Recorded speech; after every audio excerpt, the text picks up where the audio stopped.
नमस्कार मित्रांनो, स्वागत आहे तुमच्या माझ्या बिगिनर ट्रेडिंग यूट्यूब चॅनलमध्ये. तर टाईम न वाया घालता तर आपण आजचा चॅप्टर चालू करू. चॅप्टर आहे आपलं कॅन्डलस्टिक चार्ट पॅटर्न. यामध्ये तुम्हाला कॅन्डलस्टिक हे एकदम सोप्या भाषेमध्ये मी समजून सांगणार आहे. जेव्हा नवीन ट्रेडर मार्केटमध्ये येतात त्यांना हे माहिती नसतं की मार्केटचं चार्ट ओपन केल्यावरती त्यांना ग्रीन आणि रेड अशा अफाट कॅन्डल दिसतात. ते चक्रावून जातात की ह्या कॅन्डल नेमके आहेत काय, यावरून मार्केट कुठे चाललंय, कसं ओळखायचं. तर मी या व्हिडिओमध्ये तुम्हाला सांगणार आहे. तर मेजरली मार्केटमध्ये दोन प्रकारचे कॅन्डल असतात, ते तर तुम्हाला माहिती असेल. एक म्हणजे ग्रीन आणि एक म्हणजे रेड. या दोन कॅन्डल काय करतात की मार्केटचा मूड कुठल्या साईडने चालू आहे, म्हणजे जेणेकरून मार्केट बुल साईडला म्हणजे मार्केट वरती जात आहे किंवा बेअर साईडला किंवा मार्केट खाली पडत आहे, हे डिसाईड करतात किंवा ते तुम्हाला सांगण्याचा प्रयत्न करतात. तर आपण या कॅन्डल कशा ओळखायच्या व कुठं क्लोज झाल्या, याचा ओपनिंग प्राइस, हाय, लो आणि कुठं क्लोजिंग झाली हे तुम्हाला समजून घेतो. चला तर आपण मी इथं कॅन्डलचा हाय आणि लो मार्क करतो, त्यानंतर तुम्हाला समजवण्याचा प्रयत्न करतो. पहिला तर आपण येऊया ग्रीन कॅन्डलवरती. ग्रीन कॅन्डल जिथे ओपन झाली त्याला म्हणतात ओपनिंग प्राइस. ही झाली इथे ग्रीन कॅन्डल ओपन. जेव्हा ती कॅन्डल एखाद्या सेलिंगमुळे किंवा जे सेलर लोक असतात तेव्हा ते ग्रीन कॅन्डल जेव्हा खाली पाडण्याचा किंवा मार्केटला पाडण्याचा प्रयत्न करतात आणि ते मार्केटला खाली आणतात, ही कॅन्डल पूर्ण खाली येते, तेव्हा हा झाला त्याचा लो. मार्केट जेव्हा खाली येतं, मार्केट खाली आल्यानंतर मार्केटला ते काही प्रमाणापर्यंत पाडतात, पण बाहेर लोक जेव्हा मार्केटला वरती ढकलतात व ती कॅन्डल पुन्हा ओपन प्राइस पेक्षा वरती नेतात किंवा हाय मारतात, हा झाला त्याचा हाय. हा झाला त्याचा हाय. हाय मारल्यानंतर ती कॅन्डल वरती जाऊन थोडीशी परत सेलिंग प्रेशर जिथे क्लोज होते त्याला म्हणतात क्लोज प्राइस. ते झालं त्याचं क्लोज प्राइस. मार्केट ओपन झालं, उदाहरणार्थ आपण मी तर साईड लागलेलं आहे, मार्केट झालं 100 रुपयाला ओपन. त्यानंतर मार्केट सेलर लोकांनी खाली ढकललं, आपण इथे उदाहरणार्थ टाकून ठेवू 90 रुपये.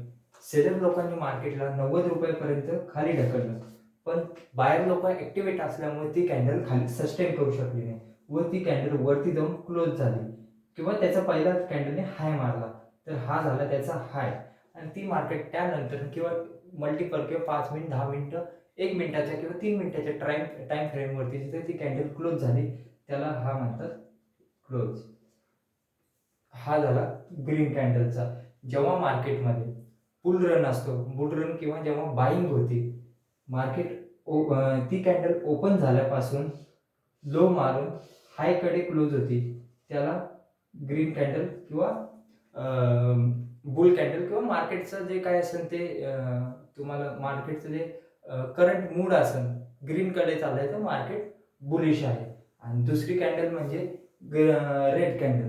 रेड कॅन्डलमध्ये सुद्धा सेम होतं, फक्त यामध्ये उलटं होतं. मी तुम्हाला सांगण्याचा प्रयत्न करतो. आता समजा ही कॅन्डल 110 वरती आपली क्लोज झाली, ही आहे दुसरी रेड कॅन्डल. ही रेड कॅन्डल ओपन कितीला झाली? 110 ला ही कॅन्डल ओपन होते ही 110 ला. ही झाली त्याची ओपन प्राइस. 110 ला ओपन झाली, हे कळलं तुम्हाला. ओपन झाल्यावरती जेव्हा बुल लोक ऍक्टिव्हेट असतात किंवा मार्केटला वरती पुश करण्याचा प्रयत्न करतात, पण ते मार्केट वरती सस्टेन करत नाही म्हणताना वरती त्याने एक हाय बनवला. या कॅन्डलचा हाय झाला,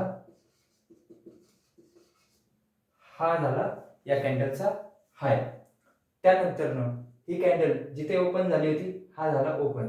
त्यानंतर जेव्हा शार्प सेलिंग येते किंवा काही शेअर्स विकले जातात किंवा काय असेल त्या इंडेक्स मध्ये सेलिंगमुळे किंवा शेअर्स ऑप्शन ट्रेडिंगमुळे काय असेल त्याची सेलिंग झाली, त्या सेलिंगमुळे जी कॅन्डल डीप पर्यंत खाली येते तर हा त्याचा लो, हा झाला त्या कॅन्डलचा लो.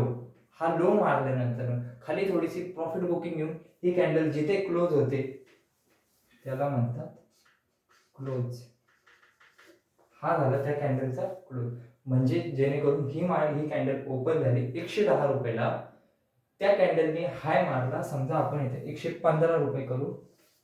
या कॅन्डलने ह्याचा हाय मारला, ओपन झाली 110 ला, या कॅन्डलने हाय मारला 115, वरती सस्टेन नसन झाल्यामुळं ती कॅन्डल डायरेक्ट खाली आली, इथे आपण मार्किंग करू 90 रुपये, इथे मार्किंग करू 90 रुपये. ही कॅन्डल 90 रुपयेपर्यंत आली. 90 रुपये येऊन त्यामध्ये पुन्हा खालून प्रॉफिट बुकिंग किंवा बुल लोक ऍक्टिव्हेट झाले व ती कॅन्डल जिथे क्लोज केली, कितीच्या भावाला क्लोज केली ती 100. तर हा झाला त्याचा क्लोजिंग प्राइस. तर कॅन्डल चार्ट पॅटर्न मध्ये कॅन्डल स्टिक हे तुम्हाला मेजरली मार्केटचा मूड कुठे चालू आहे, बुल साईडला चालू आहे किंवा बेअर साईडला चालू आहे, हे तुम्हाला सांगण्याचा दर्शवण्याचा प्रयत्न करतात. आजच्या व्हिडिओमध्ये एवढंच. आपण चार्ट पॅटर्न वरती पहिलं म्हणजे कॅन्डल स्टिक तुम्हाला सांगायचे होते. कॅन्डल स्टिक नेमके काम कसे करतात ते तुम्हाला 2 कॅन्डल स्टिक सांगितलेले आहे. पुढच्या पॅटर्न मध्ये आपण कॅन्डल स्टिकचे प्रकार म्हणजे मार्केट कसं मूव्ह करतं, कुठल्या कॅन्डलवरती आपण बाय करायला पाहिजे, प्रत्येक कॅन्डलला काय नाव आहे, किंवा उदाहरणार्थ मी 2-4 नावं सांगतो. डोजी कॅन्डल, डोजी कॅन्डल म्हणजे काय, माजर बुजू कॅन्डल ते म्हणजे काय, हेड अँड शोल्डर पॅटर्न काय, या कॅन्डलवरती पॅटर्न चालतात. आपण हे तुम्हाला स्टॅटिकला कॅन्डल म्हणजे काय, ग्रीन कॅन्डल, रेड कॅन्डल हे काय हे सांगण्याचा प्रयत्न केलेला आहे. पुढच्या व्हिडिओमध्ये आपण कॅन्डल कसे बनतात, कुठल्या कॅन्डलला काय नाव आहे व त्या कॅन्डलचा परिणाम मार्केटवरती काय होतो, बुल साईडला मार्केट पडतं किंवा बेअर साईडला मार्केट पडतं, हे मी तुम्हाला पुढच्या व्हिडिओत सांगण्याचा प्रयत्न करतो. त्यासाठी व्हिडिओला लाईक करा, सबस्क्राईब करा. थँक्यू.